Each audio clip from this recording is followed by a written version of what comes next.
Assalamualaikum warahmatullahi wabarakatuh. Selamat siang. Pertama-tama, marilah kita ucapkan puji syukur kepada Tuhan Yang Maha Esa telah memberikan kita kesehatan agar bisa membuat video tugas pada hari ini. Sebelumnya, saya ucapkan terima kasih kepada dosen kami, yaitu Bu Sri Hidayani, SHM Hum, yang telah membimbing kami dalam pengerjaan tugas kami hari ini. Baiklah, sebelum saya memasuki penjelasan tentang tugas kami pada hari ini, izinkan saya memperkenalkan diri dan teman-teman presentator saya. Pertama, ada saya sebagai moderator sendiri, yaitu bernama Aulia Sani Harahap dengan NPM 1984000250. Ada Evan Silalahi 2184000209.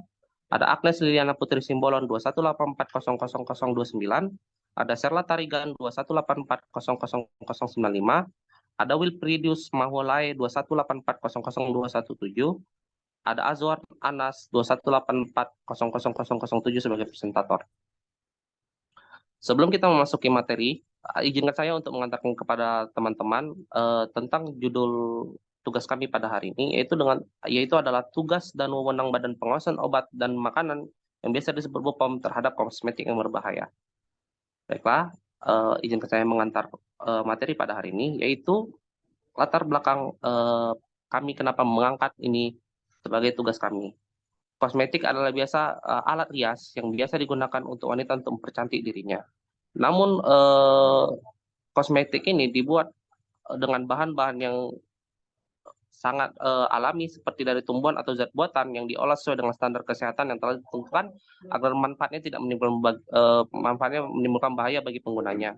Tetapi terkadang dalam pembuatan kosmetik yang murah ada tentu tidak memiliki izin-izin dari badan-badan pengawas yang menimbulkan kerusakan kepada konsumen, yang menimbulkan kerugian juga. Jadi keinginan manusia untuk selalu tampil cantik dimanfaatkan oleh perusahaan-perusahaan tersebut. Nah, bagaimana peran BPOM dalam kasus-kasus dalam kosmetik yang berbahaya seperti ini? Akan saya berikan kesempatan kepada presentator untuk menjelaskannya. Terima kasih kepada presentator, dipersilakan. Baik, terima kasih. Materi pertama saya sendiri Evan Silalahi akan saya mulai yaitu tentang apa itu BPOM, tool besarnya dan peranannya. BPOM itu sering kita jumpai itu adalah singkatan dari Badan Pengawasan Obat dan Makanan, sebuah lembaga pemerintah di Indonesia yang bertanggung jawab atas pengawasan dan pengendalian obat, makanan, suplemen, kosmetik, dan produk kesehatan lainnya. Menurut regulasinya, Peraturan Presiden Nomor 80 Tahun 2017 tentang Badan Pengawasan Obat dan Makanan atau BPOM. Badan Pengawasan Obat dan Makanan atau yang disingkat BPOM itu tadi adalah lembaga pemerintah non-kementerian yang menyelenggarakan urusan pemerintahan di bidang pengawasan obat dan makanan. Nah, untuk materi selanjutnya akan saya serahkan pada teman saya Wilfridius.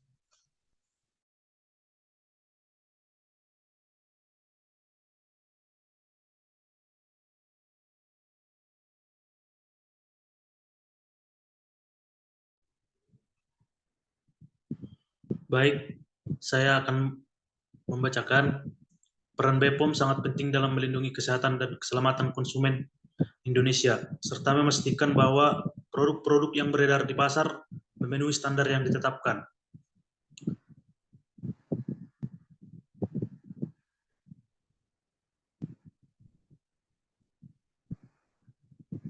Slide selanjutnya, Bang. Nah, di sini saya juga menjelaskan definisi kosmetik berbahaya dalam BPOM. Kosmetik berbahaya dalam pengertian BPOM atau Badan Pengawas Obat dan Makanan adalah produk kosmetik yang mengandung bahan-bahan atau zat-zat yang dapat membahayakan kesehatan manusia ketika digunakan sesuai petunjuk atau ketentuan yang berlaku. Nah, adapun beberapa contoh bahan berbahaya dalam kosmetik dapat mencakup yang pertama, bahan kimia beracun. Bahan-bahan seperti merkuri, lambung atau timbal, arsenik, dan berbagai senyawa kimia beracun lainnya yang dapat menyebabkan kerusakan pada kulit, mata, atau organ tubuh lainnya. Yang kedua, yang menyebabkan alergi atau iritasi. Beberapa individu mungkin memiliki reaksi alergi atau iritasi terhadap bahan-bahan tertentu dalam kosmetik, seperti pewarna sintetis, pewangi, dan pengawet tertentu. Nah, untuk yang ketiga akan dibacakan oleh Agnes. Bahan yang terkontaminasi, kosmetik yang terkontaminasi oleh bakteri, jamur, atau mikroorganisme lainnya dapat menjadi berbahaya dan dapat menyebabkan infeksi atau gangguan kesehatan. Selanjutnya, zat berbahaya yang tidak terdaftar. Produk yang mengandung bahan-bahan aktif yang tidak terdaftar atau disetujui oleh BPOM juga dianggap berbahaya karena dapat menyebabkan risiko kesehatan. Selanjutnya, pemateri keempat yang dibacakan oleh Serlah.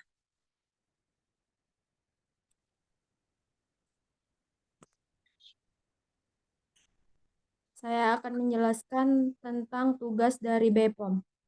BPOM bertugas untuk mengawasi dan mengatur produk kosmetik termasuk mendeteksi dan mengawasi produk-produk yang dianggap berbahaya. Tujuannya adalah untuk melindungi konsumen dari produk yang dapat membahayakan kesehatan mereka dan memastikan produk kosmetik yang beredar di pasar memenuhi standar keamanan dan kualitas yang telah ditetapkan.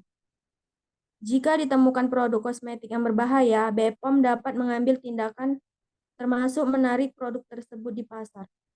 Selanjutnya akan dijelaskan oleh Azwar. Baik, adapun beberapa contoh kosmetik berbahaya yang pernah ditangani atau diliputi. Yang pertama, produk pemutih ilegal yang mengandung bahan merkuri atau hidrokuinon dalam kadar berlebihan. Kandungan ini dapat menyebabkan kerusakan kulit, iritasi, dan bahkan masalah kesehatan jangka panjang. Yang kedua, lipstik atau lip balm yang mengandung logam berat seperti timbal atau arsenik. Paparan berkepanjangan terhadap logam berat ini dapat berbahaya bagi kesehatan. Produk mata yang mengandung bahan kimia berbahaya seperti formaldehida atau bahan pengawet beracun lainnya yang dapat menyebabkan iritasi mata atau bahkan kerusakan mata.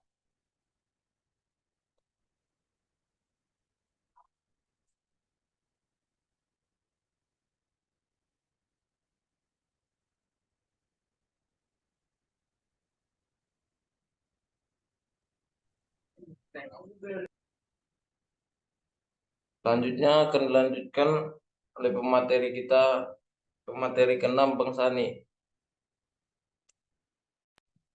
Ya, terima kasih kepada saudara-saudara presentator telah menjelaskan tentang apa itu BPOM dan tugas dan wewenangnya dan memberikan contoh kosmetik berbahaya yang pernah ditangani BPOM.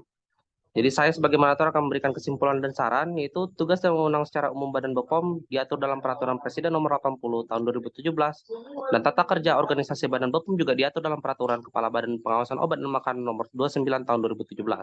Dan tugas fungsi unit pelaksana teknis Badan BPOM juga diatur pada Undang-Undang Nomor 12 Tahun 2018, tugas yang mengandung zat bahaya sesuai dengan peraturan perundang yang berlaku. Juga tindakan yang dilakukan dalam menguasai makanan mengandung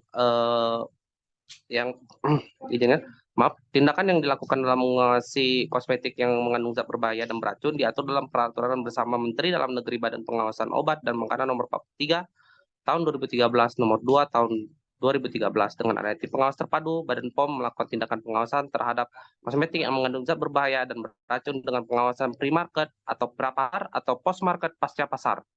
Jadi saran dari kelompok kami adalah Badan Pengawas Obat dan Makanan sebagai sebuah lembaga pemerintah non-departemen harus menguatkan kembali kinerja karena sebagian bagian dari pemerintah melakukan fungsi pengawasan secara sesama.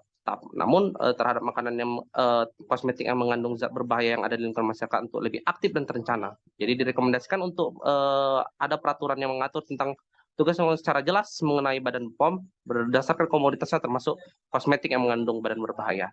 Juga dalam rangka ini meningkatkan jaminan obat dan makanan sehat bermanfaat dan memutu badan, hendaknya terus memperkuat tindakan yang dilakukan dalam pengawasan obat dan makanan maupun itu kosmetik sekalipun dalam penguatan regulasi dan standar dan penguatan pengawasan pre-market, pengawasan post-market juga dalam penegakan hukum. Sekian dari kelompok kami. Jika ada salah kata dan pengucapan kami mohon maaf. Wabillahi taufiq wal hidayah. Wassalamualaikum warahmatullahi wabarakatuh. Selamat siang.